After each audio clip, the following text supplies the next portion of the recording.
990အလုတ်သမား3,83000ရွှေတန်ချိန်3,400တိဆောက်တဲ့ကာလက9နှစ်ပြီးတော့စောက်လုပ်ရေးလုပ်ငန်းခွင်မှာတူတူတန်တစ်ချက်တောင်မကြားရပါဘူး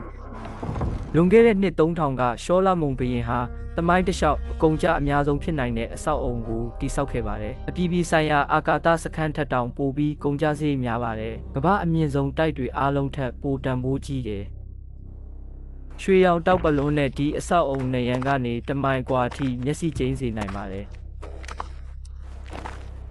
ဒါပေမဲ့တနင်္ဂနွေကျောင်းမှာသူတို့မပြောပြခဲ့တဲ့အရာကတော့ဒါပါပဲဒီစီမံကိန်းကြောင့်တိုင်းပြည်ဒေဝါလီခံရမလို့ဖြစ်ခဲ့ရတယ်ပြီးတော့သူတို့တိစောက်ခဲ့တဲ့ပုံစံလုံးဝတိတ်ဆိတ်မှုအောက်မှာစောက်လုပ်ခဲ့တာကိုတော့ဒီကနေ့ခေတ်အင်ဂျင်နီယာတွေတောင်အပြည့်အဝရှင်းမပြနိုင်သေးပါဘူးဒါကတော့မပြောပြရသေးတဲ့ရှောလာမုံပေးမှန်တော်ရဲ့ဇလံဖြစ်ပါတယ်ရှောလာမုံဘာတွေလုပ်ဖို့စူးစမ်းခဲ့တယ်လဲဆိုတာကိုနားလည်ဖို့အရင်ကဘာတွေဖြစ်ခဲ့တယ်လဲဆိုတာကိုနားလည်ဖို့လိုပါတယ်နှစ်ပေါင်း400ကျော်အစ္စရေးတို့ကြားတွင်ဖျားသခင်တဲတော်၌ကိန်းဝတ်ခဲ့တယ်တန်ရှင်းသောတဲတော်ရွှေပြောင်းနိုင်သည့်အချိန်ပိုင်းနဲ့လှည့်လည်သူတို့အတွက်ဖန်တီးထားခြင်းဒါပေမဲ့ BC 1000မှာတော့အစ္စရေးတွေလှည့်လည်မနေတော့ပါဘူးဒါဝိဒ်မင်းဟာမျိုးနွယ်စုများကိုပေါင်းစည်းဂျေရုဆလင်ကိုသိမ်းပြီးအင်ပါယာတည်ထောင်ခဲ့ပါတယ်ဒါဝိဒ်ကအိမ်မက်မက်တယ်သူဟာဖျားသခင်အတွက်အမြဲတမ်းအိမ်တော်တစ်ခုစကြဝဠာကိုဖန်ဆင်းတဲ့အရှင်နဲ့ထိုက်တန်မဲ့ဗိမာန်တော်တစ်ခုတည်ဆောက်ခြင်းခဲ့ပါတယ်ဒါပေမဲ့ပြဿနာတစ်ခုရှိနေခဲ့တယ်ဖျားကမရဘူးတဲ့ဗိမာန်တော်မဆောက်ရဘူးဒါဝိဒ်စီကိုပြောတာပါဓမ္မရာဇဝင်ဒုတိယဆောင်အခန်းကြီး9မှာအဲ့ဒီအကြောင်းကိုမှတ်တမ်းတင်ထားပါတယ်ဒါဝိဒ်ကိုပြောခဲ့တယ်မင်းဟာငါ့အတွက်အိမ်တော်ကိုတည်ဆောက်မဲ့သူမဟုတ်ဘူးသွေးမြေကြပြီးစစ်ပွဲတွေအကြိမ်ကြိမ်ဆင်နွှဲခဲ့သူဒါဝိဒ်ဟာစစ်တီတူသူ့လက်တွေလူအသက်ကိုတတ်ခဲ့ဘူးတယ်ဗိမာန်တော်ဆိုတဲ့ငြိမ်းချမ်းရေးအိမ်တော်ဟာငြိမ်းချမ်းတဲ့လူတစ်ယောက်ကိုလိုအပ်ပါတယ်အဲ့ဒီလူကသူ့သားရှောလာမုံအမည်ရင်းမှာငြိမ်းချမ်းရေးဟုအဓိပ္ပာယ်ရသောဟီဘရုစကားရှာလုံးမှဆင်းသက်တယ်ရာဇဝင်ကျုပ်ပထမဆောင်၌သူ့ကိုငြိမ်သက်သူဟုခေါ်တယ်အောင်နိုင်ဖို့မဟုတ်ပဲစူးစီးဖို့တိုက်ခိုက်ဖို့မဟုတ်ပဲတိဆောက်ဖို့မွေးဖွားလာတာပါဒါဝိဒ်ကွယ်လွန်ချိန်မှာရှောလာမုံကိုတာဝန်တစ်ခုနဲ့အဲ့ဒါကိုပြီးမြောက်ဖို့နီလန်းတွေခြံထားခဲ့ပါတယ်ဒါပေမဲ့ရှေ့ဆက်ရမယ့်စိန်ခေါ်မှုတွေကအံ့ဩစရာပါပဲရှေးခေတ်မှာရွှေတန်ချိန်3,400ကိုဘယ်ကနေရှာတွေ့မလဲအီယာမတ်တစ်ကတိုးတလုံးကြီးတွေကိုပင်လယ်နဲ့တောင်တန်းတွေဖြတ်ပြီးမိုင်း200ကျော်ဘလို့တည်ယူမလဲခင်မီဆက်သွယ်ရေးမပါပဲအလုတ်သမား3,83000ကိုဘလို့ညှိနှိုင်းမလဲပြီးတော့ဘလို့မျိုး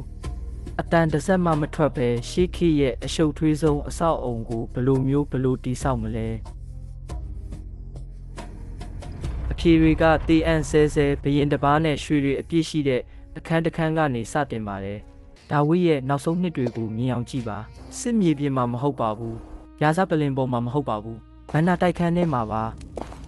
ဂေါလိယက်ကိုတတ်ခဲ့တဲ့လက်တွေကအခုတော့စရင်မှတ်တံကိုကင်ထားပါတယ်ရန်သူတပ်တွေကိုအကဲခတ်ခဲ့ဘူးတဲ့မျက်လုံးတွေကအခုတော့ပစ္စည်းစရင်လိတ်တွေကိုလိုက်ကြည့်နေပါတယ်တပြားပြီးတပြားတစ်ချက်ပြီးတစ်ချက်အစအနမကြံစရင်တွင်းထားပါတယ်လူအများစုတတိမထားမိတာကဒါဝိဒ်ဟာသူဘယ်တော့မှပြီးစီးတာကိုမမြင်ရမယ့်အဆောက်အုံတစ်ခုအတွက်ဆယ်စုနှစ်ချီပြီးပြင်ဆင်ခဲ့တယ်ဆိုတာပါပဲရာဇဝင်ကျုပ်ပထမဆောင်အခန်းကြီး22ကသူ့ရဲ့အစွဲလန်းကြီးမားပုံကိုဖော်ပြနေပါတယ်စစ်ပွဲကရတဲ့လက်ရပစ္စည်းတွေအောင်နိုင်မှုကရတဲ့အခွန်ပဏာတွေနဲ့နိုင်ငံတကာကုန်သွယ်မှုတွေကနေတိစောက်ထားတဲ့နိုင်ငံတော်ဘဏ္ဍာတိုက်ထဲကနေဒါဝိဒ်ကရွှေချိန်3သိန်းနဲ့ငွေချိန်1သန်းကိုဖယ်ထားခဲ့ပါတယ်ဒါပေမဲ့အဲ့ဒါကမလုံလောက်ခဲ့ပါဘူးသူ့ရဲ့ကိုယ်ပိုင်ချမ်းသာကြွယ်ဝမှုတွေကနေနောက်ထပ်ရွှေချိန်3000ကိုထည့်ဝင်ခဲ့ပါတယ်အထူးသဖြင့်အော်ဖီယာရွှေရှေးခေတ်ကအကောင်းဆုံးဖြစ်ပြီးစင်ကြယ်တဲ့ငွေချိန်9000လဲပါဝင်ပါတယ်ကြေးဝါနဲ့တန်ကတော့ချိန်တွေလို့မရအောင်များပြားတယ်လို့ကျမ်းစာကဆိုပါတယ်ကြောက်မြက်တွေတူလောင်ခန့်အပြည့်နွားစိမ့်ပြဆက်ခြင်းနမဲတွေတော့မတိတော့တဲ့ကြောက်မြက်ယတနာတွေပါအခုဒီရှေးဟောင်းကိန်းကနန်းတွေကိုကျွန်တော်တို့နားလည်နိုင်တဲ့ပမာဏတွေအဖြစ်ပြောင်းကြည့်ရအောင်တာလင်အချိန်တစ်ခုဟာခန့်မှန်းခြေကီလိုဂရမ်34သို့မဟုတ်85ပေါင်ဝန်းကျင်နဲ့ညီမျှပါတယ်ဆိုလိုတာကရွှေတီးတန့်ကိုပဲမက်ထရစ်တန်3400ရှိပါတယ်ဒီနေ့ခေတ်ရွှေဈေးတအောင်စကူ ဒေါ်လာ4500လောက်နဲ့တွက်ရင်အဲ့ဒါဒေါ်လာ493ဘီလီယံရှိပါတယ်မက်ထရစ်တန်3400ကျော်ရှိတဲ့ငွေကိုပါထည့်ပေါင်းလိုက်ရင်နောက်ထပ်ဒေါ်လာ80ဘီလီယံထည့်ရမှာပါစုစုပေါင်းတန်ဖိုးကအဖိုးတန်သတ္တုတွေကြီးပဲခန့်မှန်းခြေဒေါ်လာ990ဘီလီယံရှိပါတယ်နိုင်ရှင်ကြည့်ရရင်လူသားတွေရဲ့အကုန်ကြအများဆုံးတိစောက်ရေးစီမံကိန်းဖြစ်တဲ့နိုင်ငံတကာအာကာသစခန်းဟာဒေါ်လာ150ဘီလီယံကုန်ကြပါတယ်ကမ္ဘာအကုန်ကြအများဆုံးအဆောက်အုံဖြစ်တဲ့မက္ကာက Burj Al Arab နိုင်စင်ဟာဒေါ်လာ16ဘီလီယံကုန်ကြပါတယ်ဆိုလမွန်ရဲ့ဗိမာန်တော်ကအဲ့ဒီဘတ်ဂျက်ရဲ့အစ40နီးပါးရှိပါတယ်အလုတ်သမားတယောက်ကိုမှလုံအားကမပေးရသေးခင်ကုန်ကျန်းတွေကြီးပဲအဲ့ဒီလောက်ရှိတာပါဒေးဗစ်ကဒါပြီးတာကိုသူမြင်ရတော့မှမဟုတ်မှန်သိခဲ့တယ်ရာဇဝင်ကျုပ်ပထမဆောင်အခန်းကြီး29တွင်သူရဲ့နောက်ဆုံးမိန့်ခွန်းကိုမှတ်တမ်းတင်ထားတယ်အဖိုးအိုကသူ့ဘဝတသက်တာအလုပ်ကိုတားဖြစ်သူစီလွှဲအပ်လိုက်တယ်ငါအလွန်ကြိုးပမ်းခဲ့တယ်လို့သူကဆိုပါတယ်ဖျားသခင်ရဲ့ဗိမာန်တော်အတွက်ပြင်ဆင်ပေးဖို့ပါအလွန်ကြိုးပမ်းခဲ့ရတယ်ဆယ်စုနှစ်ပေါင်းများစွာစုဆောင်းခဲ့ရတာပါအောင်နိုင်ခဲ့တဲ့တိုင်းပြည်တိုင်းဆက်တလာတဲ့အခွန်ပန်းနာတိုင်းကုန်သွယ်ရေးညှိနှိုင်းမှုတိုင်းဟာရည်ရွယ်ချက်တစ်ခုရဲ့အတွက်စီးဆင်းလာခဲ့တာပါဒါပေမဲ့ဒေါ်လာ990ဘီလီယံတန်တဲ့ရွှေကသူ့ဘာသာတိဆောက်လို့မရပါဘူးဆိုလမွန်ဟာစီးစိမ်ဥစ္စာတွေကိုအမွေရခဲ့ပါတယ်သူ့မှာမရှိခဲ့တာကကုန်ကျန်းတွေကျွမ်းကျင်မှုတွေတစ်ပင်တွေပါဒါအတွက်သူဟာရှေးခေတ်ကဘာမှာအင်အားအကြီးဆုံးကုန်တဲ့ဘုရင်တစ်ပါးနဲ့သဘောတူညီမှုရယူဖို့လိုအပ်ခဲ့ပါတယ်အစ္စရေးမှာပြဿနာတစ်ခုရှိခဲ့တယ်သူတို့စီမှာရွှေတွေအရှံပဲရှိပြီးငွေတွေကလည်းဘဏ္ဍာတိုက်ထဲမှာရှံကျနေပါတယ်ဒါပေမဲ့အစ္စရေးဟာစိုက်ပျိုးရေးနိုင်ငံဖြစ်ပြီးတောင်သူတွေတိုးထိန်တွေနဲ့စပစ်ချံသမားတွေပဲရှိတာပါသူတို့မှာတစ်လုပ်ငန်းမရှိဘူးလက်ရမြောက်ပန်းရံသမားတွေမရှိဘူးကြီးကျယ်ခမ်းနားတဲ့အဆောက်အုံတွေတိစောက်ဖူးတဲ့အတွေ့အကြုံလည်းမရှိပါဘူးဒီလောက်ကြီးမားတဲ့ project တစ်ခုအတွက်ရှောလာမုံဟာတခြားຢာတွေထက်ပိုလိုအပ်တဲ့ပစ္စည်းတစ်ခုရှိပါတယ်အဲ့ဒါကတော့စီဒါတစ်သားပါလက်ဘနွန်စီဒါပင်ရှေးဟောင်းကဘာရဲ့အကောင်းဆုံးဆောက်လုပ်ရေးသုံးတစ်သားပါမဆွေးမြင့်နိုင်ပဲမွှေးကြိုင်ပြီးအရွယ်စားကြီးမားပါတယ်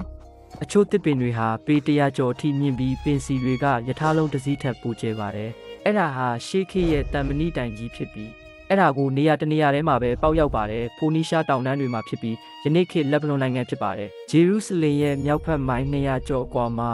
တိုင်ယာဘရင်ဟိုင်ယန်ထိန်းချုပ်ထားတဲ့နယ်မြေမှာဖြစ်ပါတယ်တိုင်ယာဟာရှေးဟောင်းကဘာရဲ့ရေကြောင်းအင်အားကြီးနိုင်ငံဖြစ်ပါတယ်ဖိုနီရှားတင်မောများမြေထဲပင်လယ်ကုန်သွယ်ရေးကိုစိုးမိုးထားတယ်သူတို့လက်မှုပညာရှင်တွေကထင်ရှားတယ်ဟိုင်ယန်ကလွန်ခဲ့တဲ့နှစ်တွေတုန်းကဒေးဗစ်စီကိုစီတာတစ်တွေပေးပို့ခဲ့ပူပါတယ်ရှောလာမုံစကားပါလိုက်တယ်ဓမ္မရာဇဝင်ပထမဆောင်ခန်းကြီး9မှာအဲ့ဒီတန်တမန်စာကိုတင်စီထားပါတယ်ကျွန်ုပ်ရဲ့ဖခင်ဒေးဗစ်ကဗိမာန်တော်တိစောက်နိုင်ခဲ့ခြင်းမရှိတာတင်သိပါတယ်လို့ရှောလာမုံကရေးသားခဲ့ပြီးအရက်မျက်နှာအသီးသီးကသူ့ကိုစစ်ခင်းခဲ့လို့ပါဒါပေမဲ့အခုတော့ကျွန်ုပ်ရဲ့ဖခင်သခင်ထာဝရဘုရားကကျွန်ုပ်ကိုအနာပေးခဲ့ပါပြီကျွန်ုပ်တိစောက်ဖို့ရည်ရွယ်ထားပါတယ်ဟိုင်ယန်သဘောတူလိုက်တယ်ဒါပေမဲ့ဒါကအလူပေးတာမဟုတ်ပါဘူးစီးပွားရေးလုပ်တာပါသဘောတူညီချက်ကတော့အစ္စရေးကနှစ်စဉ်ဂျုံကောရ2000ခန့်မှန်းခြေအားဖြင့်ဂျုံတန်ချိန်4400ကိုပေးချေရမှာပါဒါအပြင်ကြိတ်ထားတဲ့တန်လွင်စီဘတ်2000လီတာ4,400ခန့်ကိုလည်းပေးရပါမယ်အနှစ်20တိုင်တိုင်နှစ်စဉ်ပေးရမှာပါအဲ့ဒီအစားတိုင်ယာကအကန့်အသတ်မရှိတဲ့စီဒါတစ်နဲ့ Cypress တစ်တာရွှေထောက်ပံ့တွေနဲ့အရေးကြီးဆုံးကတော့ကိုရန်အဘီလို့ခေါ်တဲ့လက်မှုပညာရှင်ကြီးဦးဆောင်တဲ့ကျွမ်းကျင်လက်မှုပညာရှင်တွေကိုထောက်ပံ့ပေးရမှာပါအစ္စရေးမိခင်နဲ့တိုင်ယာဖခင်တို့ကမွေးဖွားလာတဲ့ကြပြားလူမျိုးဖြစ်ပြီးကျေးရွှေငွေတန်ကြောက်တစ်သားနဲ့အထည်လိပ်တွေမှာကျွမ်းကျင်ပါတယ်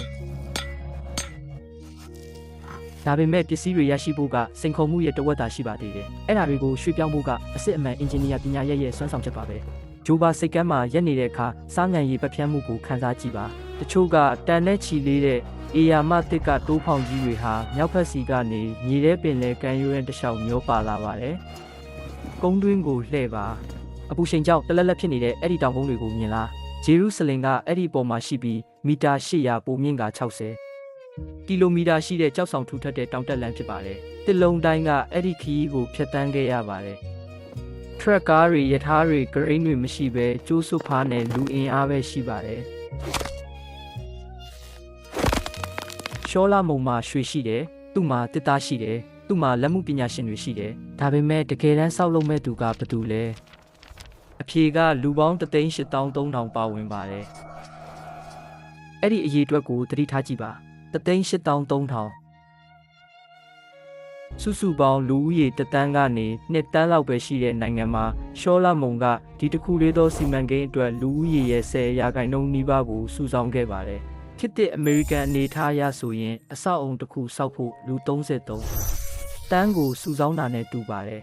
ဓမ္မရာဇဝင်ပထမဆောင်အခန်းကြီး9မှာဖွဲ့စည်းပုံဇယားကိုဖော်ပြထားပြီးအဲ့ဒါကမတတ်မတာဖြစ်စရာတစ်ခုကိုဖော်ပြနေပါတယ်လူသားအင်အားကိုတင်းကျပ်တဲ့အဆင့်တွေခွဲထားပြီးလူတိုင်းကိုတန်းတူဆက်ဆံခဲ့တာမဟုတ်ပါဘူးအထက်ပိုင်းမှာအစ္စရေးလူမျိုး3000ကိုလက်ဘနွန်ကတစ်ထုတ်လုပ်ရေးမှာတာဝန်ပေးထားပါတယ်ဒီလူတွေကအလှည့်ကျစနစ်နဲ့အလုပ်လုပ်ကြပါတယ်တစ်ချိန်မှာ1000နဲ့တောင်ပေါ်မှာတလမိသားစုနဲ့အတူအိမ်မှာ2လနေရပါတယ်ပင်မနဲ့အလုပ်မှန်ပေမဲ့ရေရှည်လုံနိုင်ပြီးလူသားဆန်ပါတယ်သူတို့အောက်မှာကြောက်စစ်သမား8000နဲ့တည်ယူပို့ဆောင်သူ9000ရှိပါတယ်လူပေါင်း35000ဟာအကြမ်းတမ်းဆုံးအလုပ်တွေလုပ်ဖို့တာဝန်ပေးခံရပါတယ်ကြောက်တုံးတွေကိုတူးဖော်ပြီးတောင်တက်လမ်းပေါ်တည်တင်ရတာပါ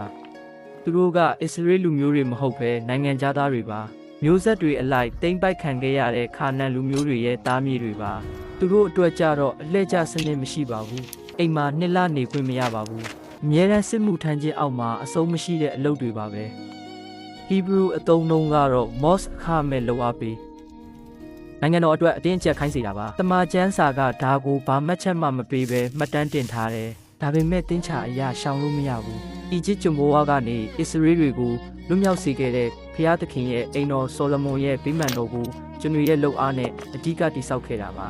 ဒီကြီးမားတဲ့လုပ်ငန်းကြီးကိုကြီးကြပ်ကုတ်ကဲသူကတော့အတင်းအကျပ်ခိုင်းစေမှုဝင်ကြီးအန်ရန်လို့ခေါ်တဲ့သူပါဒါကမိတ်ဆွေရနိုင်တဲ့ယာတူးမျိုးမဟုတ်ပါဘူးနှစ်တွေကြာလာပြီးဆိုလမွန်တည်ဆုံးသွားတဲ့နောက်မြောက်ပိုင်းလူမျိုးစုတွေကလေးလံတဲ့ထမ်းပိုးကနေတက်တာခွင်တောင်းတဲ့အခါသူတို့ရဲ့ဒေါသကိုအန်ရန်ကိုလမ်းပေါ်မှာခဲနဲ့ပေါက်တက်ပြီးပြသခဲ့ကြတယ်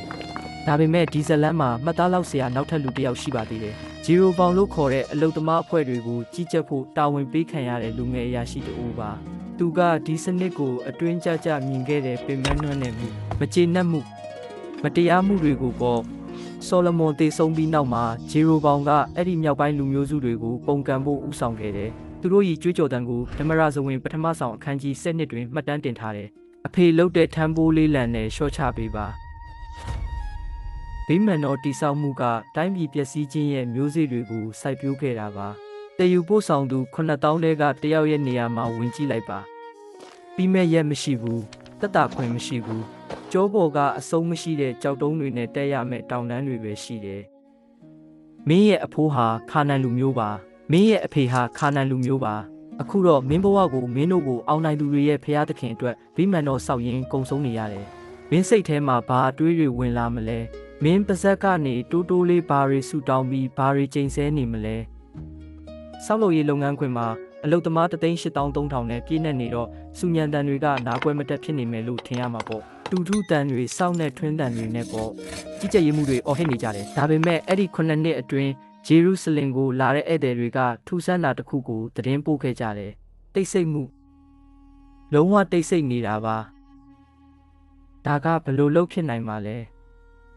ဓမ္မရာဇဝင်ပထမဆောင်အခန်းကြီး6အခန်းငယ်9တမန်ကျမ်းစာတအုပ်လုံးမှာအထူးဆန်းဆုံးကြမ်းချက်တွေတဲကတစ်ခုပါဗိမာန်တော်ကိုတိဆောက်တဲ့အခါကြောက်တွင်းမှာစစ်ပီးသားကြောက်တုံးတွေကိုပဲတုံးခဲ့ပြီးတီဆောက်နေချိန်မှာဗိမာန်တော်နေရာမှာတူဆောက်တာမှမဟုတ်တခြားတန်ကရိယာတန်တွေကိုမကြားခဲ့ရပါဘူးအဲ့ဒါကိုပြန်ဖတ်ကြည့်ပါတူထူးတန်မရှိဘူး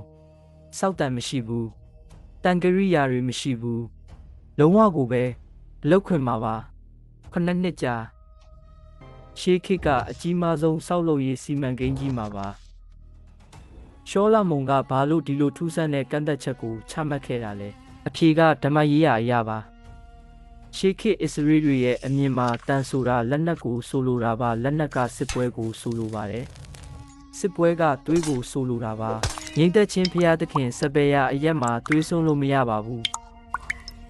ဖမြောက်ရာကျမ်းအခန်းကြီး20မှာဒီမူကိုချမှတ်ထားပါတယ်ရစ်ပလင်ပေါ်မှာကိရိယာကိုသုံးရင်အဲ့ဒါကိုညှဉ်းညူးစေလိမ့်မယ်တရားဟောရာကျမ်း29မှာအဲ့ဒါကိုထပ်လောင်းပြောထားပါတယ်ရစ်ပလင်ကြောက်တွေကိုမစစ်ပဲထားရပါမယ်ရှောလမုန်ကဒီယုတ်တိကိုဗိမာန်တော်တစ်ခုလုံးအတွက်တိုးချက်ကျင့်သုံးခဲ့ပါတယ်။နိုင်ရန်တိုင်းကျမ်းပြင်တိုင်းတကားခုံတိုင်းအားလုံးကိုတန်ရှင်းတဲ့နေရာအဖြစ်သတ်မှတ်ခဲ့တာပါ။ ငြိမ်သက်ခြင်းအိမ်တော်ကိုငြိမ်းချမ်းတဲ့နီလန်းတွေနဲ့တည်ဆောက်မှာပါတိတ်ဆိတ်မှုဟာလက်တွေ့ကျတဲ့ရွေးချယ်မှုတစ်ခုလည်းမဟုတ်ပဲဝိပုကိုးကွယ်မှုတစ်ခုဖြစ်ပါတယ်ဒါပေမဲ့စောက်လုပ်ရေးလုပ်ငန်းခွင်မှာသတ္ထုလုပ်ငန်းမရှိဘဲအေယာမကြောက်သားအဆောက်အုံကြီးကိုဘယ်လိုတည်ဆောက်ခဲ့ကြသလဲအဖြေကတော့ကြိုတင်ထုတ်လုပ်ခြင်းလို့ခေါ်တဲ့နည်းပညာတစ်ခုပဲဖြစ်ပါတယ်ဆော်လမွန်ရဲ့အင်ဂျင်နီယာတွေကခေတ်သစ်ပိတုကာတွေကိုတောင်အံ့အားသင့်စေတဲ့အဆင့်ထိအကောင့်ထဲပေါ်ခဲ့ပါတယ်ကြောက်တုံးတိုင်းကိုစောက်လုပ်ရေးလုပ်ငန်းခွင်နဲ့မိုင်ပေါင်းများစွာကွာဝေးတဲ့ကြောက်မိုင်းမှာအတိအကျဖျက်တောက်ခဲ့ပါတယ်တိုင်းပုံဖော်ချောအချောသက်အဲ့ဒီနောက်ဂျေရုဆလင်ကိုအပိသက်ပို့ဆောင်ခဲ့တယ်ကြောက်တုံးတွေရောက်လာတဲ့အခါအလုသမားတွေကနေရာချပေးုံပါပဲဖျက်တောက်ခြင်းချိန်ညှိခြင်းပြုပြင်ပြောင်းလဲခြင်းတွေမရှိပါဘူးရှေးဟောင်းလီကိုတုံးတွေလိုပဲအပိုင်းတစ်ခုစီမှာသတ်မှတ်ထားတဲ့နေရာရှိပြီးအဝင်ခွင်ကြဖြစ်ပါတယ်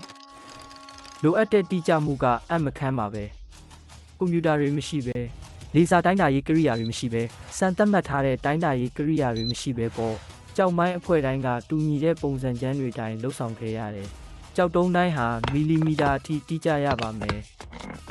အမားတစ်ခုကြောက်တုံးတုံးကြီးသွားတာဒါမှမဟုတ်သေးသွားတာနဲ့အပိုင်းတစ်ခုလုံးပျက်စီးသွားနိုင်တယ်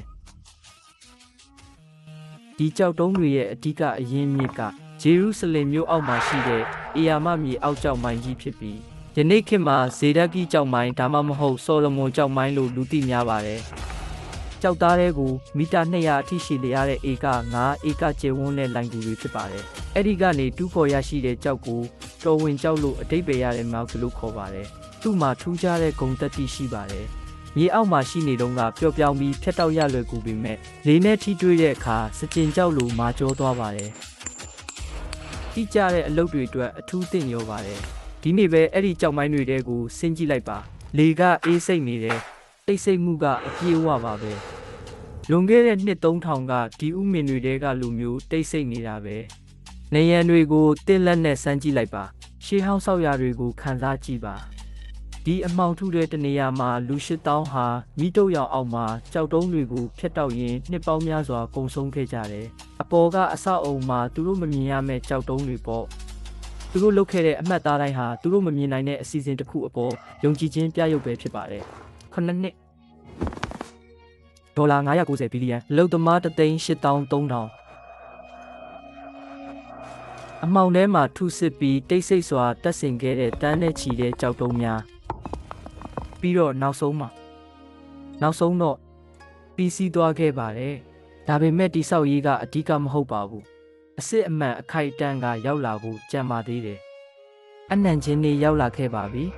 အစ္စရေးလူမျိုးအလုံးစုဝေးခဲ့ကြတယ်ရှောလာမုံမင်းဟာတတိုင်းဝင်းထဲကအေယာမကြီးဝါရေးပလင်ရှိမှရက်နေခဲ့ပါတယ်။ရပူရောဟိတ်တွေကအစ္စရေးတို့ရဲ့အမြင့်မြတ်ဆုံးဖြစ်တဲ့ပဋိညာဉ်တစ်တာတော်ကိုတည်ဆောင်လာကြတယ်။သူဖခင်ထားရှိခဲ့တဲ့ဒါဝိမျိုးကနေပြညတ်တော်ကြောက်ပြားတွေပါတဲ့ရွှေတစ်တာတော်ကိုတည်လာခဲ့တာပါ။သူတို့တကားကြီးမှဖြတ်ဝင်သွားကြတယ်။တန်ရှင်းရဌာနကိုဖျက်ပြီးရွှေတွေဖုံးလွှမ်းနေတဲ့နိုင်ငံတွေစီကိုပေါ့။ကျမ်းပြင်တွေလည်းရွှေတွေဖုံးလွှမ်းထားပါတယ်။ရွှေချထားသည့်တစ်တိုင်များအတွင်းဆုံးအခန်းဖြစ်တဲ့အတန်ရှင်းဆုံးဌာနတွေကိုရောက်သွားပါတယ်။တစ်ဖက်ကိုအတောင်20စီရှိတဲ့ပြီးပြည့်စုံတဲ့ကုပါတုံးပုံစံမှာရွှေနံရံများ15ပေစီမြင့်တဲ့ရွှေခေရုဘိန်းနှစ်ပါးရဲ့အတောင်ပံအောက်မှာပါ။သူတို့ကတစ်တာတော်ကိုအောက်ချလိုက်တယ်။သူတို့ပြန်ဆုတ်သွားကြတယ်။ပြီးတော့အဲ့ဒါဖြစ်လာခဲ့တယ်။ရာဇဝင်ကျုပ်ဒုတိယဆောင်အခန်းကြီး9ထိုအခါဘိမှန်တော်သည်မိုးတိမ်နှင့်ပြည့်သဖြင့်ရေပူရောဟိတ်တို့အမှုမဆောင်နိုင်ကြအကြောင်းမူကားထာဝရဘုရား၏ဖုံးတော်သည်ဘိမှန်တော်၌ပြည့်နှက်နေ၏